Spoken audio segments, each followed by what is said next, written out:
Hello, college sports fans from the state of Michigan and beyond. You are listening to Union of the State, the only place where you can get fan-driven insights into the hottest rivalry of college sports, Michigan versus Michigan State. And both of our teams are still undefeated. I am Chicago Joe. I am joined by my co-host, good guy Rick. He represents the Michigan State Spartans, and I'm representing the Michigan Wolverines. We got lots to talk about today, but before we dive into the action, please remember to subscribe to us on YouTube. We're at Good Guy Rick. That's all one word, GOODGUYRIC. Do not add the extra K in there. You will not be able to find us. And be sure to like and subscribe all of our videos. You'll get a bunch of alerts every time we drop new content. Also, please remember to email us your questions, comments, and ideas at unionofthestate@gmail.com. And another sidetrack before we get into some college football action. We had a wager last week, Rick. Do you want to tell the people what that wager was before I roast you? Well, before you roast me, and before I tell the people what the wager was, how you doing today, Joe? I'm doing well. Like I said in the intro, both of our teams are undefeated. I'm feeling good. I got a lot to talk about. Two teams, 5-0, as we head into week 6 of college football. Gotta love it. And if you recall from the last episode, I did challenge my cousin Joe here to a good old-fashioned case bet. Bears v. Lions, bottom feeders of the NFC North till further notice. I felt that the Lions had a chance to take the Bears down, and maybe it was coming off a little bit of a hangover from that Baltimore Ravens game, thinking that they could give Justin Fields the same treatment they gave Lamar Jackson. But that was the get well game the Bears needed. It also spurred them to name Justin Fields as the starting quarterback going forward. Tell us something we didn't know, Matt Nagy.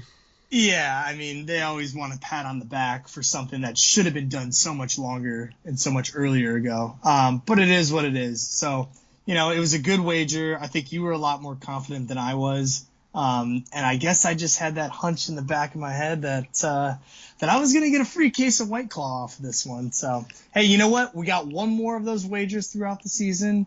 I might not get the next one right. We'll see what happens. So, long season to go. At least one. And the Lions had some chances, but end of the day, same old Lions, and they ultimately just didn't have anything after a good performance. And the Bears were able to, break Justin Fields in the right way at Soldier Field there with a big game. So hopefully good things for him. The Big Ten quarterback there in the Windy City. But even though I'm a huge Michigan fan, now that this Ohio State product is on my team, I'm fully behind him at this point. And starting against the Lions, especially after the way the last game went, that was a huge, huge, huge way to come back. So that could be a career-defining win there. I don't know if it's going to be career-defining, but it certainly is going to make him feel a lot better about himself than getting sacked 9 times against the Browns, where literally Matt Nagy's play calling was kind of designed to set him up for failure. And that's why I think so many people in Chicago and on all the talking heads nationwide were so incensed at how Matt Nagy could do that to him. So now they've had a good win. The Lions are always a nice little pick-me-up, good little medicine to have to sort of cure any ills you may be having. And now going forward, hopefully the Bears can start to stack some momentum together. And it's a lot easier to do that with a younger quarterback. But I digress. Mm-hmm. And as you mentioned ahead of time, that was one of those games where you might have needed a few cold ones to get through. It was some rough football there for a while, but hey, we had our fun. I owe you a case of White Claw, so let me know what flavor you like there next time we're getting together around the holidays. For sure, man. Sounds good. Happy to have a good bet, but also happy to discuss some college football. So let's get back into it. Both of our teams are 5-0. Michigan has now cracked the top 10. They're ranked number 9. And Michigan State is just knocking on the door of the outside of the top 10. They're at number 11. And you got a couple of other, Big Ten teams that are also in the top 10. Penn State, Iowa, and Ohio State. It's all of a sudden like the Big Ten's kind of a top-heavy conference, which is interesting. Usually the Big Ten prides itself on having a lot of depth, but not necessarily having the team that can carry it over the hump. And the Big Ten East, too. If you said most of those teams are out of the Big Ten East. We got Iowa there at, the top of the heap, but as they should be. But, yeah, man, Big Ten East has got to be the hardest, division in a conference, unless Alabama's in it. I mean, it's been like that, too, where the Big Ten East has just been just head, shoulders, and what above the rest of the Big Ten West. And and if you remember last week, I said I think Wisconsin still had a lot to play for because ultimately they are only competing against Iowa. Iowa's going to have to play Penn State. Wisconsin didn't have to play Penn State. So if Iowa loses to Penn State and then Wisconsin beats Michigan, now they both only have just one loss in the conference. So it makes a lot of sense that Wisconsin had a lot to play for. But give a lot of credit to Michigan. As we segue now into discussion of last week's games. Michigan came in hungry, Rick. They came in hungry. They went for fourth down twice on the first drive. They went for a fourth down that got them a touchdown in the second half.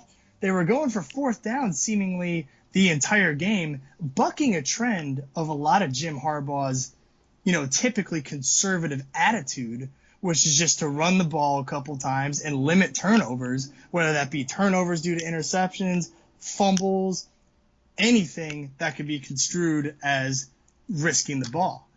And to take a play out of Michigan State's playbook, they went for it on fourth down, and then the very next play, Michigan ends up calling a flea flicker to score the first touchdown of the game.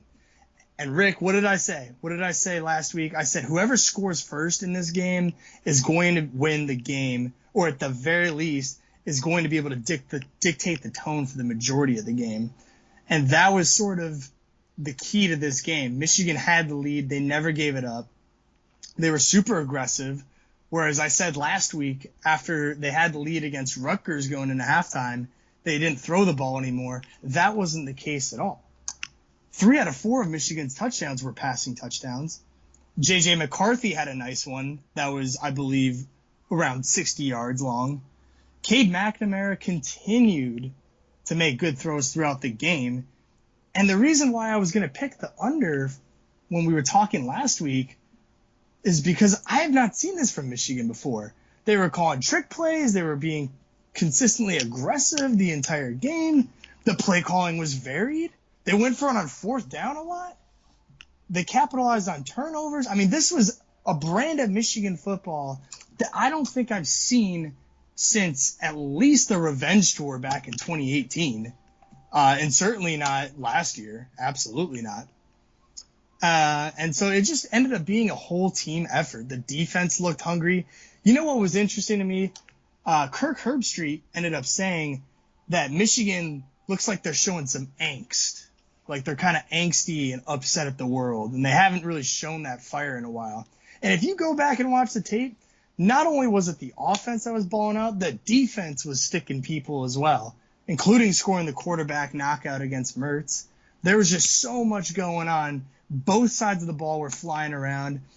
And I'd like to give a shout out really quickly to Michigan's wide receivers. They've been hearing so long, oh man, without Ronnie Bell, you guys don't have anything. How about Cornelius Johnson, how well he played, and all the rest of our receivers that really took it upon themselves to prove it to their coaches and hopefully show their coaches that, hey, you guys have nothing to fear. You can trust us.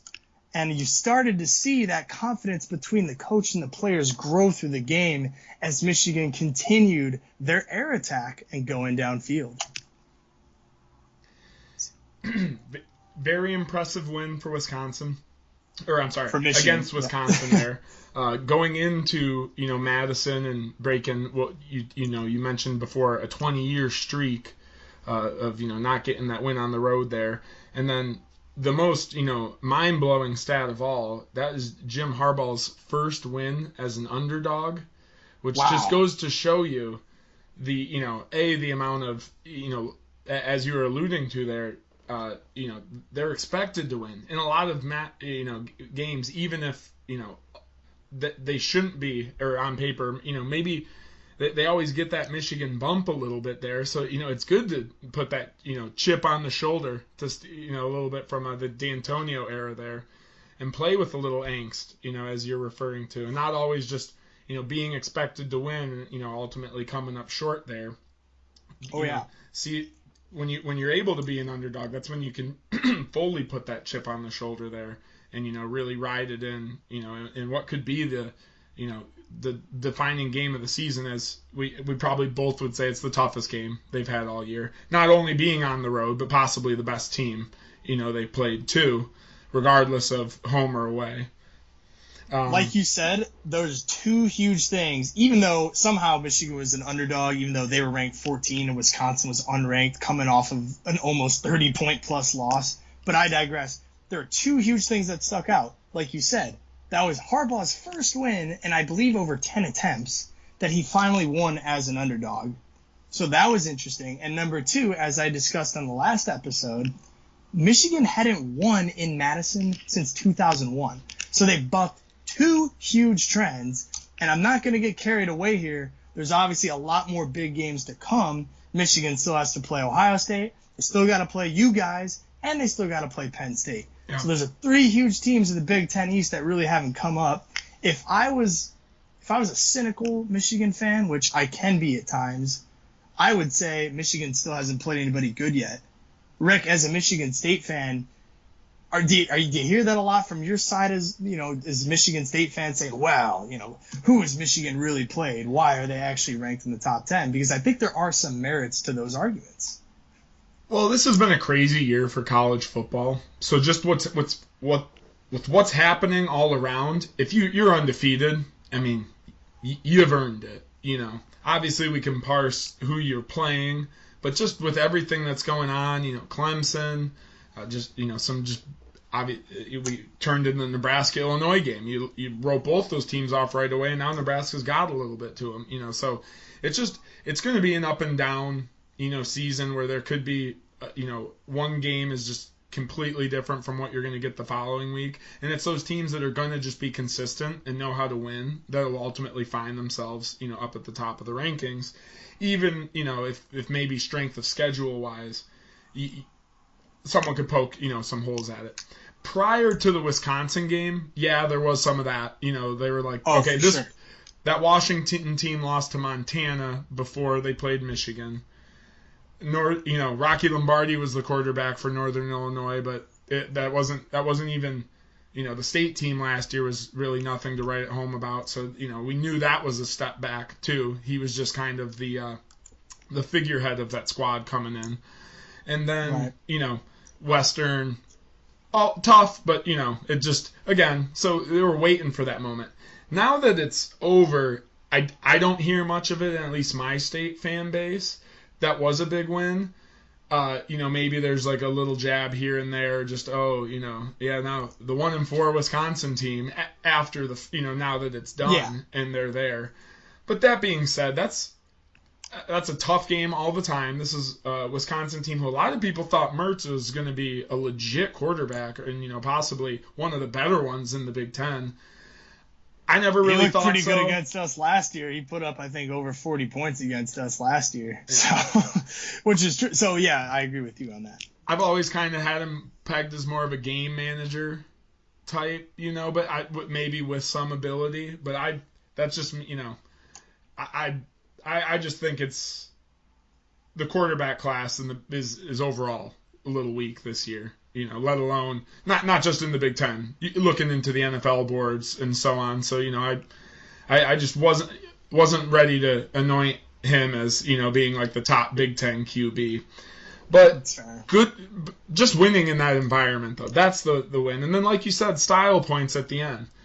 You even get, as you mentioned with McCarthy coming in there and dropping the trick play pass at the end of the game, That one wasn't the trick play. The trick play happened earlier with the flea McNamara. The flea flicker. The flea flicker was the first touchdown of the game, and it was a dime. And I'm not going to say McNamara looked perfect because it's his like best pass. Mertz, it could be his best pass in a Wolverines uniform.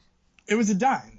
And more importantly to me was like the call itself that, wow, like Harbaugh and them, I know it's Gaddis calling the plays, but let's be honest, Harbaugh is dictating the tone from the top. So I thought the play call itself said a lot in a game that at that point was still 0-0. And after that, they had gone for fourth. They went for it on fourth down the previous play. That was the third time they had gone for it. It was only in the first quarter. It seemed to me like Michigan had a sense of urgency that they came in with that Wisconsin could never match. Now, to throw it back to you, you said Mertz seems like a game manager. I think McNamara still kind of is a game manager as well. However, there were some nice throws that he made as well, including one where he got drilled in between the numbers and ended up delivering a ball over 40 yards downfield, which set up another nice touchdown, and that set up a 2-point conversion on top of it. I think it was easily McNamara's best game. It was definitely the Wolverines' season high. They ended up passing for 253 yards between their two quarterbacks. But let me ask you this.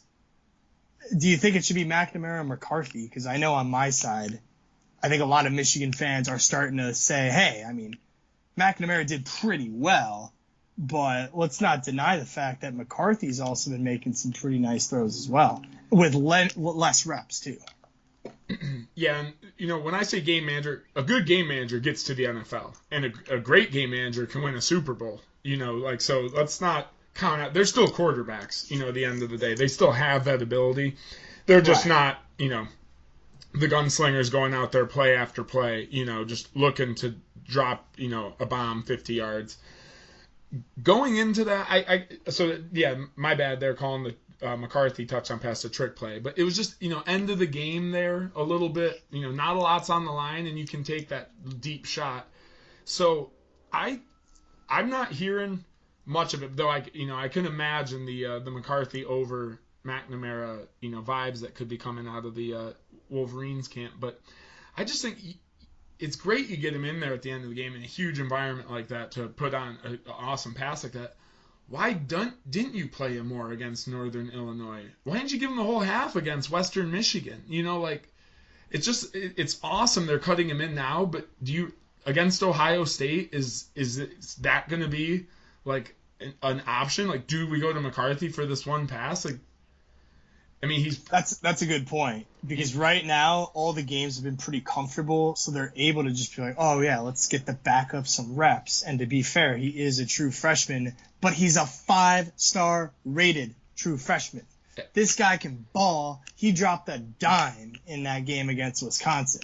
In garbage time. He had a touchdown against Western Michigan too. It was like that crazy play where he ran all the way to one sideline, and then with the guy in his face, whipped it across the field for like 40 yards and scored a touchdown. He can ball. I'm just curious to see what happens if Michigan does end up losing a game, and it's pretty obvious you can point to McNamara as being the source of that loss. Would they make a change? I know we discussed it in the first episode. I don't know. I know I'm hogging up too much time right now. No, but it's very interesting to discuss, because right now they're going with a two-headed quarterback approach. They had J.J. McCarthy in there. I believe it was in the third quarter. They had him do a quarterback sneak on fourth down to get a touchdown. So either way, they're using both of them. I don't know what the end goal is here. I think it's interesting to watch going forward, but certainly McNamara really helped his case this week, because he was absolutely playing phenomenal and made some really big plays that I don't think we've seen from a Michigan quarterback in a while. I'm sorry, I can't get past it. If you didn't plan on redshirting him this year and you're going to drop him in these big moments, why didn't you give him the whole half against Northern Illinois in the second to just run the offense? What about start him? If you're not going to redshirt. Or start him, Well, I think for that they wanted to show, hey, Cade, we're going with you till you're not. But why didn't you use some live reps for that competition? It's pretty, let's say, DEFCON 0 there. You guys lose to Nebraska or Michigan State, and there's looking to flip. it's like after that, do you want Michigan State or what do you have? Who do you have after State? Too is that Penn State then? Penn State and Ohio State, to name a couple of the big teams. Is that the And time that's to what's make a huge. switch? Like, is that putting yourself in the best position to win then? Again, he's a baller. That's what I'm saying. It's But- tough. That is the most, diamonds are made under pressure moment there. What are we gonna get coming out of that gauntlet? It's easy to see the win that we had through rose-tinted goggles. When I went back and watched the film, yeah, McNamara made a lot of bad throws, but damn it, he made some really good throws as well. And if he's able to grow into somebody that we can rely on, he is older than McCarthy. He's seen a little bit more. Experience is always helpful. It's going to be hard. You're just looking for him to bridge to next year, right? Is he? Sure. He's relatively young though, isn't No, he? McNamara is a junior. Yeah. However, I don't know if they're going to want to keep McCarthy on the sidelines for too long. They already can't keep him on the sidelines because every time they put him in there, he makes a throw where you're just like, damn, this kid is special. He could be So that I don't reverse, envy Harbaugh's job on this one because these coaches are going to have to make a tough decision. Who we going with when it's the crunch time? He could be that reverse, transfer like you had come in from Iowa for that senior year a couple years ago. He could be that guy looking for that last year somewhere else, too, if he's losing the job, potentially. Yeah, like a Rudock type position. Good problem to have, though. When you're Sure.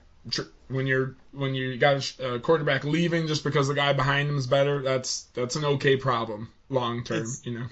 I agree. It's good to have more options, but it always seems like Michigan says, like, yeah, we got a lot of good options, where it's like if you look at schools like Ohio State, and it's like they're not going back and forth with their quarterbacks. They just stick with somebody, and he's the undisputed choice. And then when he leaves, then the next guy behind him is ready to come in and be like, oh, like, now here's Justin Fields, where it's like, now he's an undisputed first person, to be QB1.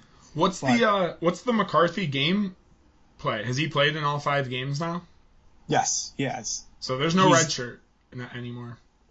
No, he's a pocket passer for sure, and it's Harbaugh style to a T, and he looks really good. So I'm curious to see how they're going to use both of them going forward because for me, that's the biggest question mark watching them. Because undeniably, it looks like McCarthy is better, but it's hard to tell because he hasn't had as many reps. So it's easy to put him in a blowout game and he plays carefree or whatever. But what happens if you put him in, in the first or second quarter against a really good team, or you're down? That's a completely different scenario. It's easy to play with a lead sometimes as a backup quarterback. We shall see. So if Michigan started off hungry, I'd say State, started off hot in this game against Western Kentucky. Now, the big story was Western Kentucky, the number 2 passing offense going in, and they lived up to it end game there too, putting up the numbers. But we knew, and I might have said it, it was going to be a first 1 to 40 kind of game there, and that's ultimately what happened. Obviously, game started with the punt return for a touchdown. Jaden Reed just looking outstanding, at this point. A do-it-all receiver, currently leading the nation in yards from scrimmage. They unretired the number 1 for this guy, and it's looking like, it was a worthy move there. So, hats off to Jaden Reed to start the game, and then Kenneth Walker was able to get back on track. It wasn't quite the MSU advantage O-line to D-line as I thought, but Kenneth Walker, if you give him a little bit of space, the guy can miss tackles like I've never really seen before at the college level. He's looking good. In at least a Michigan State jersey, for sure. He's the best running back, I think, skill-wise since Le'Veon Bell. And they run completely different, ways. Bell was more the belldozer there versus Kenneth Walker. I think he has an average of like 1.8 missed tackles on a rush. Like, the guy is nuts. But so got back to the offensive ways. Peyton Thorne looked great in the first half, making big plays. A couple drops early from some key guys. Well, I guess one late that I'm thinking of. But overall, they were able to run on him and run early. leading into halftime comfortably with a 42-10 score there. So it really, early on you're like, okay, yeah, this Western Kentucky team isn't going to, rain on us like some of us were worried.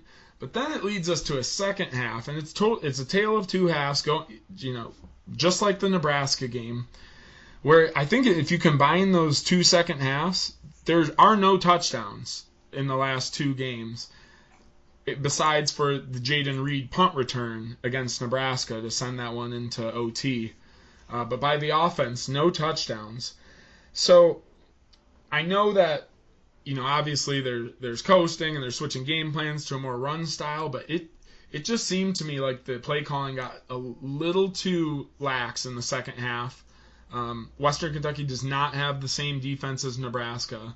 So last week I was, able to kind of brush it off more. But after seeing it this week, I'm a little concerned there with the offense and Peyton Thorne's ability to keep the team moving if they go into the locker room with a lead. And even going back to the Nebraska game, they didn't have the lead there, and they couldn't get them off, square one. I don't think we made it, to the opponents. I think there's 2 or 3 field goals in those two halves combined by the offense. So, we are getting to the red zone, but way too few and far between there.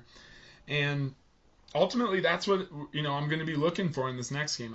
I don't see the next couple games being like that with the offensive explosion by some elite playmakers. Which, we'll take them if we can get them, of course. Reed and Walker, respectively, as I mentioned, with Reed and then Walker leading the nation in rushing yards through 5 weeks. So some just higher level playmakers than we're used to. I've frankly never felt comfortable with relying on a player or two to make a big play when you can, coming from a Michigan State team. And there's a little bit of that going on now, but we're really gonna need to see the offense step it up in the next game. The defense, when you're going against that number 2 passing offense, who ultimately does end up to approximately 500 passing yards in that game. It's crazy. It's crazy. They did score 2 late touchdowns, and MSU, and I don't, this might be just the new era we're in with the immediate transfer portal.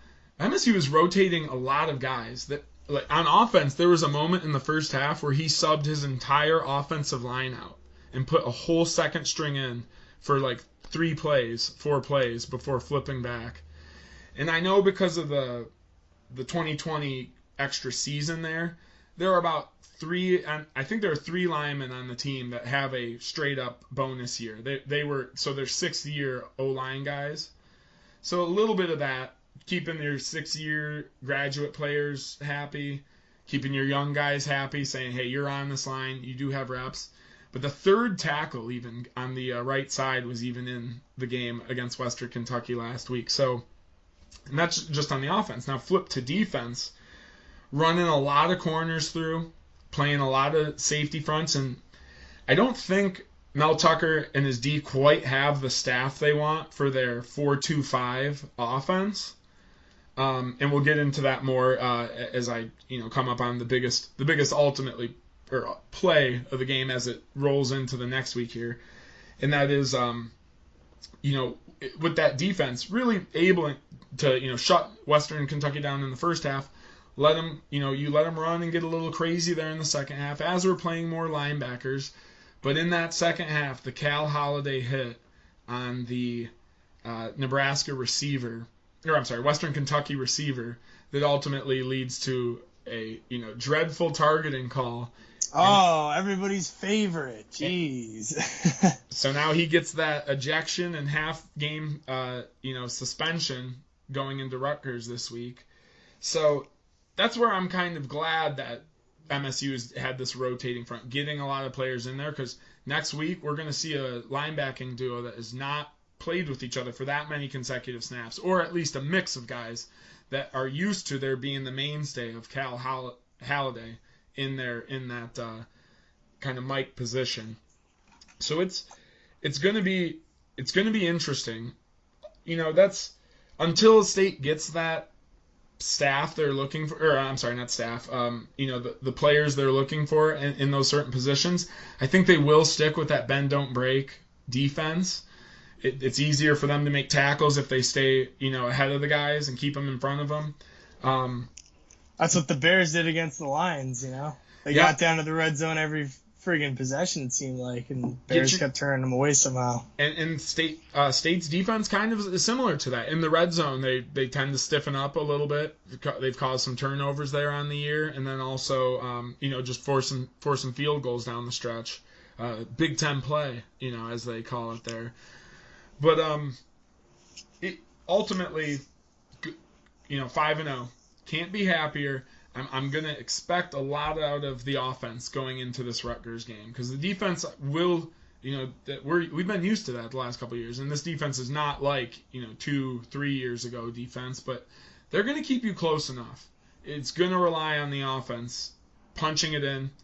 Maybe too much rely on Kenneth Walker III and Jaden Reed to make big plays when the ball gets in their hands. But hey, that's a college football player's dream there, to be the guy. And MSU seemed to have two of them on offense, and that's something to be proud of too. On top of the 5-0 season here, already surpassing Vegas's 4.5 win total mark that they gave preseason.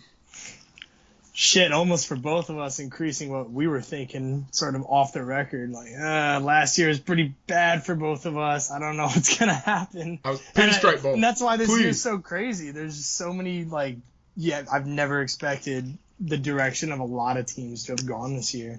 Yeah. So it's interesting. A lot to be happy about here in Michigan if you're a college football fan. Let's Not go. if you're an NFL football fan. But college football is booming right now. So that's going to lead us into the games coming up this week. And we started with Michigan, so we're going to start with Michigan, here on the upcoming games too. Joe, tell us about this. What are your keys to the game? We've touched on Nebraska. I've said a lot on them after that state game, and then you've hit on Rutgers big time there, and we're flip-flopping our Big Ten games here this week. What are you specifically looking at? What does Michigan have to do? Because, we know Nebraska plays D, and Martinez will make mistakes if pressured. So where does that lead this Michigan team with? And I guess on the other note there, too, does McCarthy get in? Does Jake McCarthy play in this game today? Well, he's definitely going to play, and I agree with you. It almost seems like it's kind of like a wife swap here, where it's like, yes, we played Rutgers, now you get to have them, and vice That's a good versa. one. So, that trading places show. We don't need to talk about Nebraska too much, and all I'll say is I will continue to say that I think they're better than people give them credit for. This is, in my opinion, a trap game because Michigan, after everything I've just said, they're feeling more confident than they have the whole year. They better not go out to Lincoln and get dropped by these guys because they're better than that. And I don't mean to disparage Nebraska and what they do out there with their program, but Adrian Martinez has been there for 7 years or whatever. And so now it's our turn to come in. And I don't think Michigan's played Nebraska in quite some time, but I could be wrong on that. I might have to look that up. This is a trap game. For sure. The key I called to this it that game, for State. I said it was State's trap game. But the difference is you guys are playing at home. So there's a big difference there where the trap game is typically on the road where it's we're way better than them. And then all of a sudden, if it doesn't go your way right off the jump, now the crowd's into it, and it's really hard to dig your way momentum-wise out of that hole. So with all that being said, and I don't have too much more to say about this game because I expect Michigan to hopefully keep up the defensive intensity. If they can do that, which they've clearly showed they can do so far in these first couple games, I think they're going to be in a good position. Martinez is a lot more dynamic than any of the other quarterbacks they've faced. So in a way, this is also a natural progression of the difficulty that the defense is going to have to get accustomed to when you start to move into the more, bigger Big Ten East games throughout the rest of the season. So this is going to be a test for Michigan's defense. more so than it was against Wisconsin for sure. I never said Wisconsin was a powerhouse, but I did like the energy that Michigan brought to Madison this week. So if they can bring that same energy into this matchup, that's going to say a lot about who they are, especially with their new defensive coordinator, who seems to be resonating with them. I will say in that Western Michigan game, Michigan's defense kind of looked lost. Like they didn't really know what they were doing, but they've gotten better and better every single game. So look for that to continue. That's my first key to the game. And then second key to the game is, hey, is Michigan's offense going to continue to build upon what they did last week? Or are they going to revert to the same tried and true, which is just running the ball up the middle all the time? Which they still did that a lot in this past game against Wisconsin. However, they were less afraid to actually take shots down the field against a pretty good, Wisconsin defense when it's all said and done. So those are the two biggest things I'm looking forward to. Don't drop the intensity level. They got to come in on both sides of the ball, stay in aggressive passing when it makes sense, of course. And number two, on the defensive side, just keep sticking people, keep hitting people hard, and playing disciplined. Michigan's defense has been very disciplined this year, and I'm very fortunate because I know you guys have had to suffer from the targeting call. We'll get into that a little bit later. But with that, I'll pass it over to you. You guys are getting Butgers. What are you guys thinking about that in the sense that they played Michigan pretty tough, just like Nebraska played us pretty tough? You a little worried about that? Rutgers? Nah. Yeah, Rutgers. I'm not worried. No, I'll get into it. But why? Rutgers played us the toughest out of any team this year. And Rutgers is a good team. I said going into that game there that they're definitely, Greg Schiano's recruiting at a higher level. It's an NFL level coach there. He's, flipping commits from other schools. There's a good energy there, and there's a little bit of beef that I'll get into with MSU and Rutgers going into this game. But just wanted to end it talking a little Michigan there. Kenneth Walker averaged 3.2 yards per carry against Nebraska 2 weeks ago, or week and a half ago. Last week, no Michigan running backs averaged more than 3.2 yards a carry against Wisconsin. Let's see if they can break that number against Nebraska, because MSU could not. Ultimately, yes, trap games are more so on the road, but the nation was just putting a lot of shine on MSU going into that Nebraska game. The Vegas number was pretty high. I think you guaranteed the bet, on our show. So it was just one I'm like, there is too much positive energy. So it was one of those reverse trap games in that manner. Like, they could ride into this one a little too high. Think we're going to stomp them first, second home game of the season, what Nebraska was for us. So, I could see how, Is that you admitting that Michigan State sort of needs that underdog mentality to play well? No. Dare I say little brother mentality? Shots fired. Didn't you start this podcast talking about how Michigan finally put the chip on the shoulder? Copying little brother? Do we got one of those situations where the little brother just, tends to exceed expectations, so the upper brother, big guy's looking down at him like, dang it, could have been me. The revenge tour was something completely different from 2018. But it's funny when you say that, because I've never heard someone say that to me in like my normal thing. Like, it's actually a thing, And that transitions me well to the Rutgers Michigan beef. Get them chopping. That's what Mel Tucker's been saying the last couple weeks.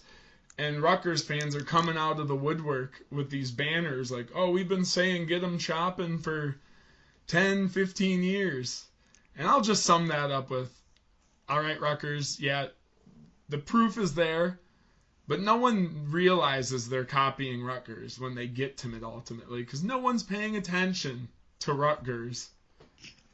So it's, I do think it's going to be a tough game. I think it might be close early, and MSU kind of settles in and punches them for the knockout late.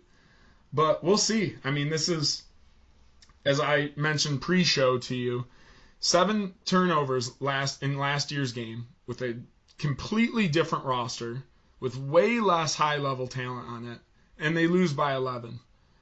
Now, I know Rutgers has taken big steps up too, but I think Thorne has an interception on the year. I think State had one fumble lost, and it was by our third running back, or backup H-back in late time against Northwestern. So they've been taking care of the ball this year. If you take care of the ball, it's just going to be a matter of time before, your level of player, I think, will outdo Rutgers here. Rutgers has a good quarterback, and I think a pretty good receiver and running back as well to go with them. I can't name them right now, but I'm going to know them when they're calling them out because they ran on us last year. But I think this one will be fun. I think it'll be higher scoring than the 20-13 battle that U of M and Rutgers had. But I do think State's defense is going to put a hurting on Rutgers. I think they might even showcase a little bit on them defensively. It's just, will they get there offensively on this? And, Rutgers will get theirs. State's defense isn't good. They're not pitching shutouts like some of those old Spartan defenses could. But I think they'll force turnovers. They're going to hit the quarterback.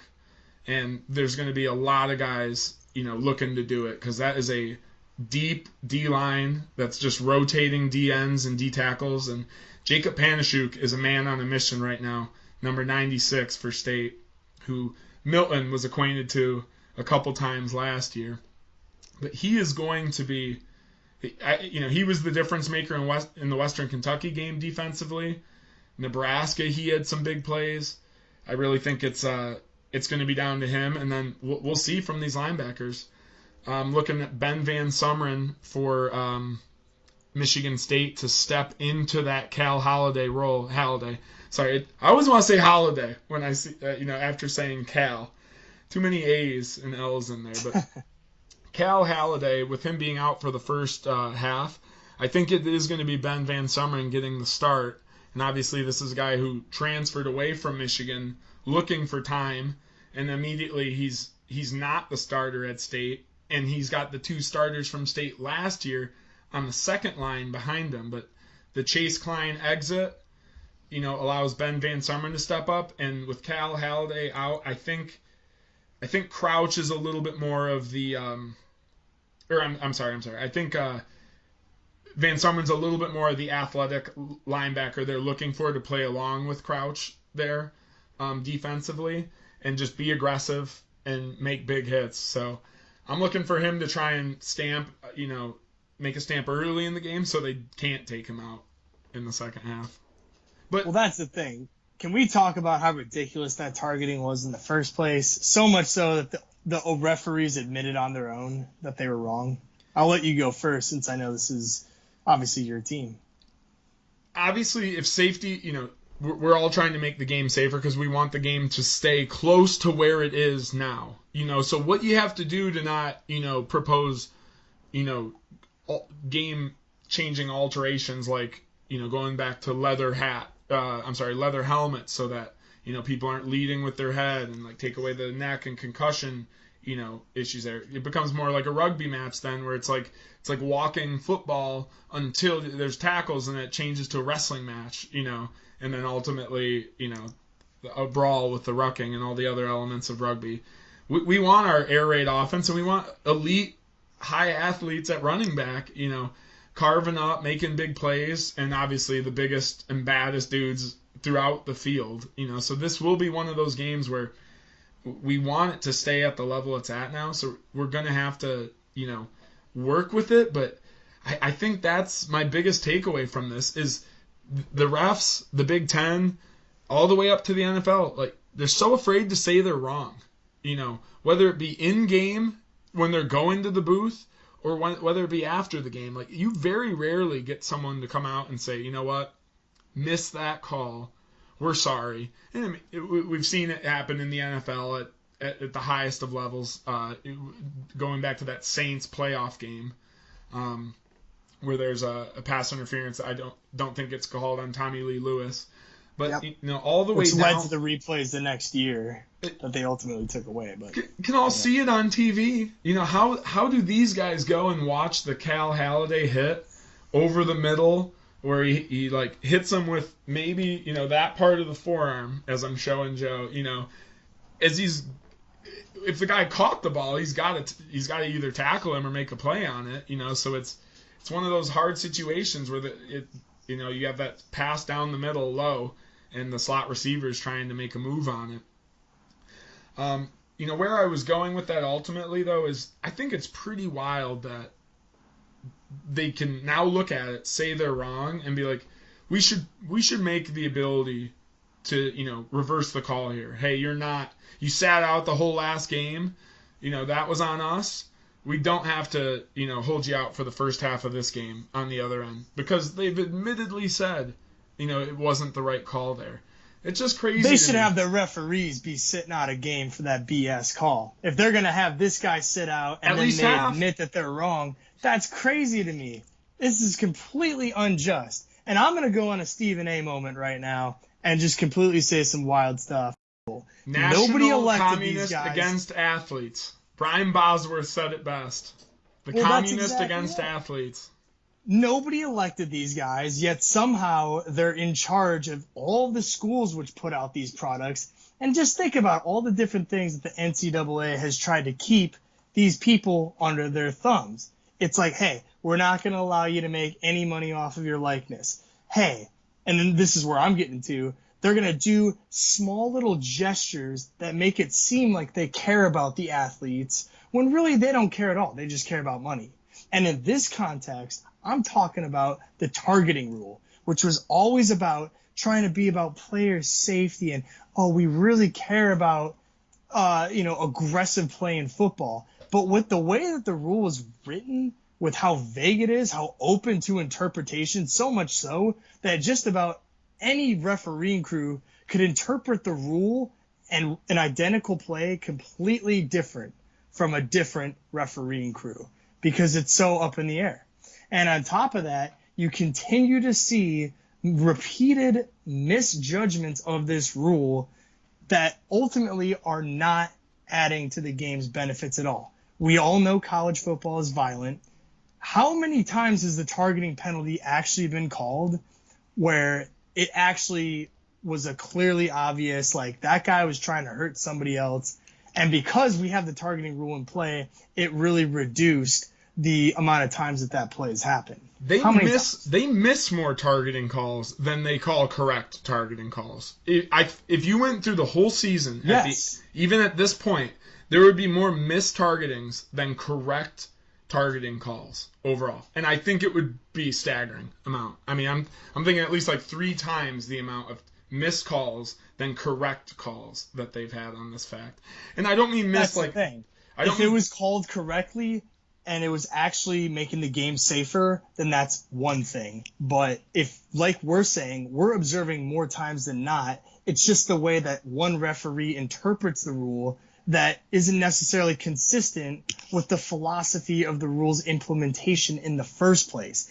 It's like they tried to cure a problem that, yes, college football can be violent, but the way they've gone about it is frankly incompetent. And under the guise of player safety, it makes me want to vomit. It's like, oh, you know what, my foot hurts today. But instead of actually going to the doctor and curing my foot ailment, I decide to go Plaxico Burress on that foot and shoot it off. And it's like, well, I'm not going to have any foot problems anymore. My foot's not going to hurt if I just shot it off, basically. Sound logic.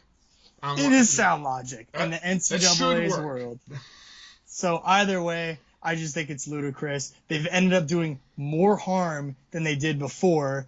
If you look at the injury stats, you're not seeing less concussions and you're not seeing less problems, but what you are seeing are more ejections, and that's the NCAA's way of judging their progress towards this whole fugazi-ass rule area, in my opinion, that has only contributed to the vilification of defensive players, because as we've discussed off camera, Rick, there are so many times where the defensive player has to make a judgment of where the offensive player is going. We know we can't hit them in the head. When is that player no longer defenseless, first of all? And number two, I don't know if that offensive player, usually a running back or a wide receiver, is going to duck their head down, which was where I was trying to wrap up and tackle. And now accidentally we have helmet-to-helmet contact, which is always going to go against the defensive player. And the rule says it can go against the offensive player as well, Rick. But how many times have we seen the offensive player getting targeting penalties? It's completely ridiculous. And that's another thing. I think the NCAA, under the guise of player safety, has found a way to jack up the scores in the game to make their product more interesting. So it's just a load of baloney. There needs to be some more interpretation going into these rules, because it ends up costing college players games and time in the spotlight that they need to make it to the next level and actually make some real money, which until this year, not because of the NCAA's choosing, some of these players can make money, but most of them are obviously still shooting for the professional opportunities. Mm-hmm. Yeah, I mean, we're, as I mentioned, pro safety. So if that's what you're doing, ultimately we're for it, but I don't think that's what it's doing. More often than not, it's just adversely affecting the games. And, we'll see if this even matters in the long run for Michigan State, but I mean, if they're getting, torn up early by Rutgers, they've lost one of their floor generals, or field generals out there, and there will be a direct, reason why. And all because even in the middle of the week, you can't, the review's done. What happened on game day is done, even though it exists still, and the punishment is going to be given out in a couple days by him being held from the first half. It's just silly. It's not wanting to admit you're wrong. Fitting the crime, and it hasn't. Yeah, and it's just not wanting to admit you're wrong, or or just acting in this kind of archaic model of we can't change what was spoken. Come on, if you can say it's wrong, you can be you know what? Yeah, he can play, and you know what? We're gonna do this for every hit throughout the season from now on. That commission, or the two commissions should watch it. See if they, agree, or have their refs watch. I don't mean the commissioner of the Big Ten go watch it, but have the head official for your conference watch it, and then, being able to adverse the next penalty. He obviously sat out the whole game, so he's already taken, half the penalty. And at some points, like you said, an unjust penalty, for what ultimately, is not really making the game any safer.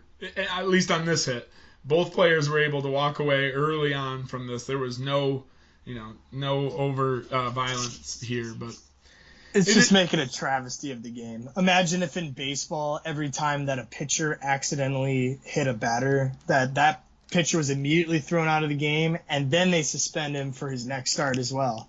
I mean, there's not that many games in football. Imagine getting targeting penalties. In the first quarter, you get thrown out for basically 2 games at that point.